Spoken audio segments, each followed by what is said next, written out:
I knew him on and off for a long time, but our relationship was very strange. I never belonged to his group because I made fun of him, but I hate almost everything about modern life, and Hollywood is the best place to live. We all know Orson Welles as the genius behind Citizen Kane and Ernest Hemingway as the wild, untamed spirit who changed American literature. But what if I told you? Wells finally told the truth about Hemingway on his deathbed. What secret did Wells keep about Hemingway for so long, and why did he wait until his deathbed to finally tell it? Trust me, what you're about to learn will turn the Hemingway story on its head, so let's get started. Ernest Hemingway was born in Oak Park, Illinois in 1899. He called his hometown a town of wide lawns and narrow minds. His father was a family doctor, and his mother was a singer. They eventually gave up on their dreams and made a home full of contradictions. However, after a while, Grace, Hemingway's mother, focused on art and music, leaving housework to her husband and hiring help. However, her unpredictable and predictable love cast a shadow over the family's happiness. Away from all of this, Hemingway found comfort in nature, especially when they spent the summers in Michigan at their country home, hunting and fishing with his father. Being chased by darkness, his father had bouts of depression and his moods would change like the wind. Hemingway learned early on that the world could be both beautiful and cruel, so the death of his father had a big effect on him. Clarence's suicide put a label on the family, and Ernest blamed his mother for it. This complicated family dynamic affected all of his relationships throughout his life, which is why he became known for being a strong man. Overshadowed by his mother's power, he did well in sports and music at school, but writing was his true love. After graduating in 1917, Hemingway worked as a cub reporter for the Kansas City Star, where he honed his skills and learned how to write clearly and concisely. With the help of the newspaper's editor, he adopted a straightforward style, but soon the world would throw him into chaos when America joined World War I. Despite his father's reluctance to let him join the military, he did so anyway and later volunteered for the American Red Cross. He then went to Italy and saw the horrors of war for himself. These experiences were both terrifying and life-changing. On the front lines, Hemingway faced danger that would change him forever. A mortar shell explosion seriously hurt him, but he showed incredible courage and strength. Bravely saved other soldiers even though he was hurt. This act of bravery earned him a medal but left deep psychological scars. His time in war broke down any illusions of strength. He later said, "When you go to war as a boy, you think you are immortal." The harsh reality of war would haunt him as he recovered in a hospital. There, he fell in love with Agnes, a nurse who was 7 years his senior. Their romance blossomed amidst the chaos, but it was short-lived when Agnes married someone else. Hemingway felt the pain of rejection, which would follow him through all of the relationships he often found himself in. His pattern of leaving partners before they could leave him showed a deeper fear from early losses. Hemingway's life was a tapestry of contradictions. He wrote about how fragile life is, capturing the darkness and light of human experience. His struggles shaped his writing, but the scars of his past never healed. Trauma is a heavy burden, especially for someone like Hemingway who, during the war, he saw horrible things. The aftermath of an explosion in a weapons factory and the horrifying pictures of bodies being cut up left a lasting impression on his mind. He had to deal with both the horrors he saw and survivor's guilt. Being so close to men who were killed around him created an inner struggle that lasted long after the war ended. This is what we now call post-traumatic stress disorder. Since there was no such thing as post-traumatic stress disorder back then, different terms were used to describe the stress that soldiers felt. For example, many people thought that shell shock was caused by the physical impact of explosions, but the effects were much deeper. When Hemingway got back to America, he found it hard to adjust to everyday life. He was still smarting from heartbreak and the weight of his experiences, so he turned to outdoor activities for comfort. He got a job at the Toronto Star, where he found his voice as a writer. He moved to Chicago and met Richardson, his first wife, who was 8 years older than Hadley, but Hadley's caring nature drew him to her. She had been traumatized by losing her father to suicide when she was a child. Their relationship grew quickly, and after a difficult honeymoon ruined by illness, they moved to Paris, where they lived in a small flat above A. Hemingway was able to connect with the American expatriate community in this lively setting. When the couple traveled across Europe, their relationship faced its first big test. Hadley lost a suitcase full of Hemingway's manuscripts while waiting for a train. She cried for hours, but Hemingway reassured her, only to find out that everything he had written was gone.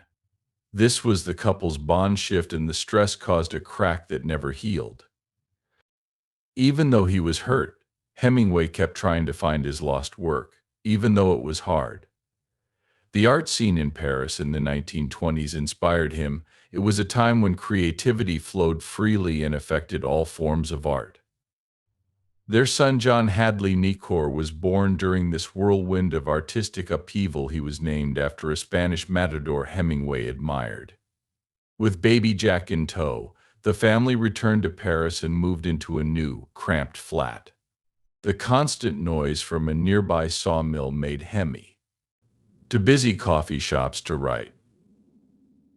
It was in these busy places that he published his first collection of short stories and poems. Critics praised his unique style, calling it fresh and powerful. Each word carried weight, creating a new way to express the horrors of war. But Hemingway's life was always complicated. In the winter of 1925, he started having an affair with wealthy journalist Pauline Pfeiffer. When Hadley found out, she agreed to a separation and insisted that Hemingway be away from Pauline for 100 days.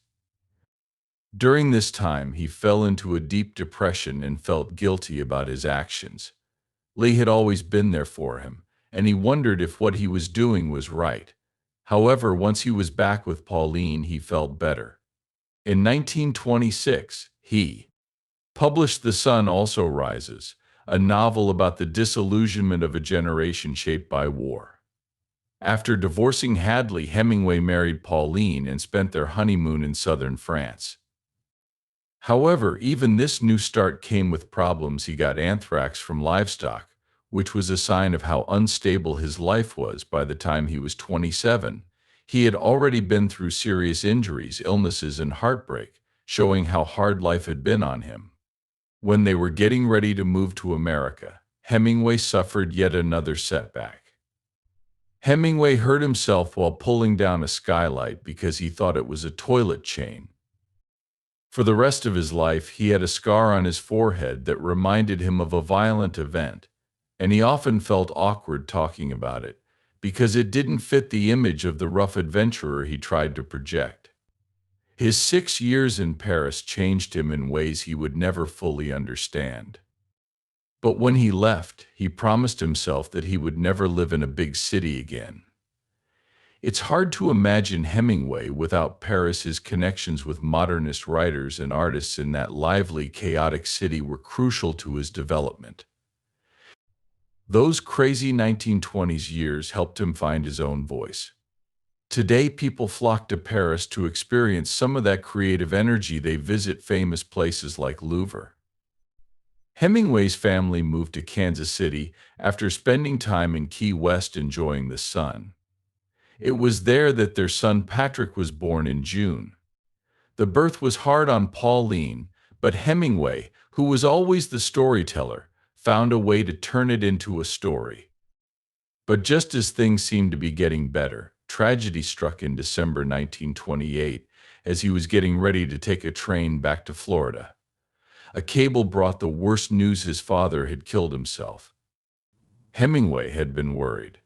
Concerning his father's financial problems and poor health, Hemingway desperately sent a letter to comfort him, but it arrived too late.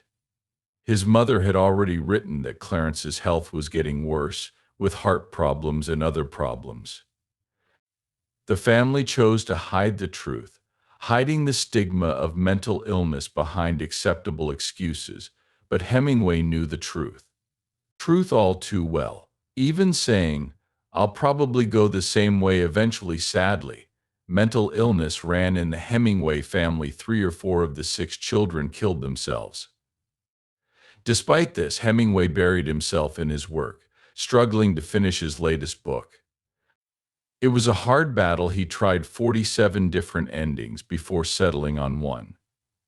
The book was published in parts in Scribner's magazine in 1929, but a lot of the book's rough, honest dialogue was cut out because it was thought to be inappropriate. This made Hemingway very angry, but the critics were nice, and the book sold well, solidifying his reputation as an important American writer.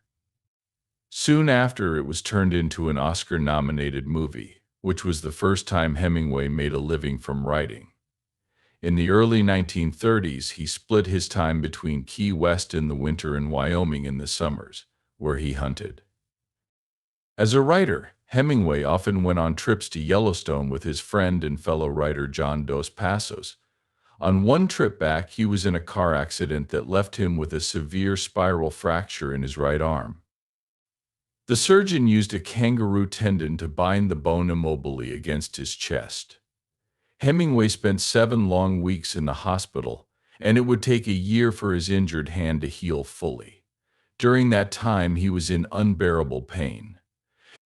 In 1932, he published Death in the Afternoon of a nonfiction book about the history of Spanish bullfighting, which he became interested in while visiting Pamplona. The next year, he went on a 10-week safari with Pauline to Kenya and Tanganyika, where he got ideas for another book called Green Hills of Africa. Those days were full of exciting adventures and a darker side. Hemingway hunted everything that moved on the Serengeti. Some people may enjoy the hunt, but pictures of him smiling over dead animals can be upsetting for others. In those days, wealthy people liked to show how brave they were by hunting big game. His love of adventure was as much a part of his life as the hour he spent typing in a Parisian garret. While traveling, he got a gut infection that would be easy to treat today but could be fatal before antibiotics. That year, there was a widespread outbreak during the Chicago. Many people died at the World's Fair, but Hemingway was lucky he only had a prolapsed rectum and had to be flown to Nairobi for treatment. His book Green Hills of Africa came out in 1935, but it got mixed reviews. He felt crushed and even thought about ending it all. He started to blame his wife and a beautiful mistress for the book's reception, thinking that their presence somehow ruined it. By 1936, when he was 38 years old, Hemingway had achieved success, but he was getting bored. Living comfortably in Key West, he could do whatever he wanted, but he craved more adventure, danger, and new love. In this interview, the host asked Orson Welles if he had ever met Ernest Hemingway. Welles replied that he had, and that they were friends, but their relationship was strange, marked by an unspoken understanding that set them apart from others. Orson was never really part of Hemingway's close circle, because he did something that few others dared. He made fun of him. No one else did this, but he did it. Hemingway put up with it, though he didn't like it when it happened in front of his inner circle, his clan. Ernest and Orson met for the first time in a dimly lit projection room. Ernest had made a movie and wanted him to read the script out loud. When the movie played, he couldn't help but question some parts of the narration. "Was this necessary?" he asked. "Wouldn't it be better to let the images speak for themselves?"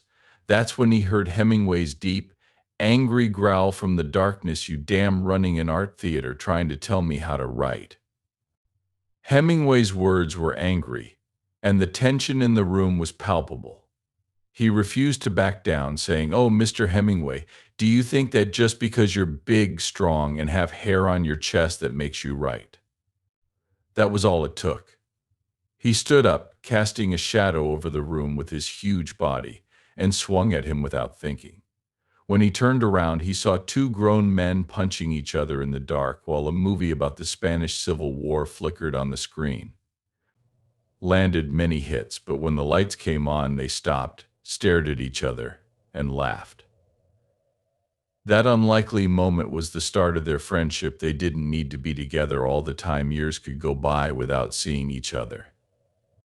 Hemingway wasn't mentally or physically healthy. He talked about suicide a lot. His father had killed himself with a gun in the same way, and it was a similar experience for him.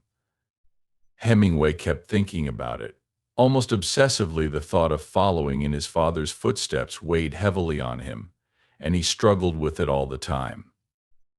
When Hemingway finally died, it shocked the world. The great Ernest Hemingway, who had become a symbol of strength and survival, had killed himself, which went against everything he had written about courage, character, and facing life's battles head-on. But by that time, Hemingway was no longer the man. People knew his illness had taken over. He wasn't fully in charge of his actions because he was sick.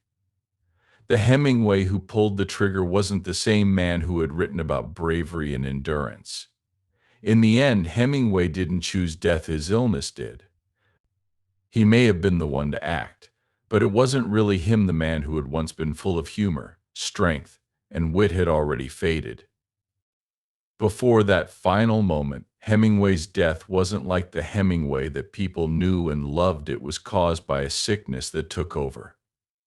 His fans were shocked by his death, which was a reminder that life can be unpredictable. Do you think Hemingway should have seen a good psychiatrist instead of getting lost in suicidal thoughts? Let us know in the comments, and don't forget to subscribe to the channel.